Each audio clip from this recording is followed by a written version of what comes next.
L'arbre magique qui est né. Et puis de manière curieuse, et je ne sais pas bien pourquoi, puisque nous partageons ce goût des ports, moi je ne connaissais pas le Havre. Je ne peux pas dire que maintenant je le connais, mais enfin tout de même nous venons de faire une marche à pied, une belle marche à pied, de déjeuner, et je savais que j'aurais en Jean Rollin le meilleur guide havrais. Parce que j'aime bien la ville du Havre, voilà, que j'y ai pas mal de souvenirs, que j'y viens assez régulièrement et que voilà, je viens c'est principalement pour cette raison et accessoirement parce qu'on était justement invités tous les deux, on se connaît bien et qu'on a plus ou moins l'habitude d'intervenir ensemble dans les manifestations de ce genre.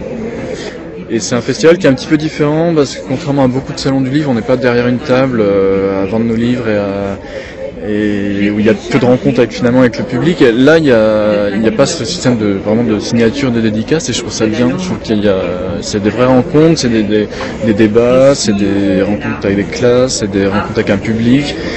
Voilà. Donc c'est ça que je trouve intéressant et bien. Je me sens étranger quand je pense. Je me sens étranger quand je suis dans la laverie. Je me sens étranger quand je suis en vacances. Je me sens étranger quand les gens parlent trop vite. Je me sens étranger quand je suis chez les amis de ma femme. C'est que la notion de diversité doit être revisitée. La diversité, c'est pas simplement les phénotypes. C'est pas parce qu'on a une peau noire, des yeux bridés, une peau jaune, ceci, qu'on est dans la diversité. C'est vrai que l'étranger, celui qui parlait une autre langue, qui avait une autre couleur de peau, qui avait une autre religion, pour nous, c'était une telle altérité que, effectivement, ça constituait, d'une certaine manière, la diversité.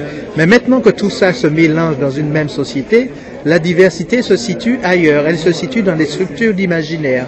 Si vous pouvez avoir la même manière de penser, la même manière de voter, la même manière de concevoir la culture avec des peaux différentes.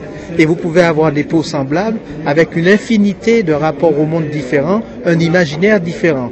Je me sens étranger quand je suis chez le boulanger. Je me sens étranger avec le maître nageur.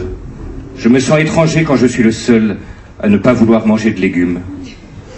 Depuis que je suis venu en France, j'ai remarqué que il y a une question de nationalité, d'origine, qui est pas du tout pareil en Angleterre, en Grande-Bretagne.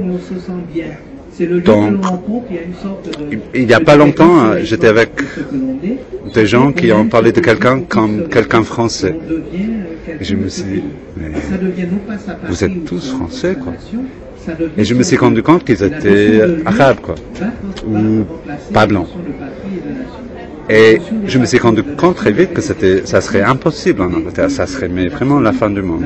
Et quand on dit à quelqu'un de n'importe quelle origine, tu viens d'où?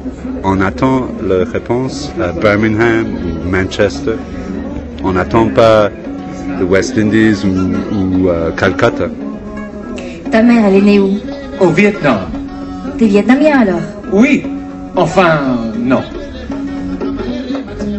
Pour moi, accueillir quelqu'un, c'est bizarre. Pour moi, accueillir quelqu'un, c'est le questionner. Pour moi, accueillir quelqu'un, c'est tous les jours difficiles. Pour moi, accueillir quelqu'un, c'est lui dire bonjour, bienvenue, ça va, assieds-toi et au revoir.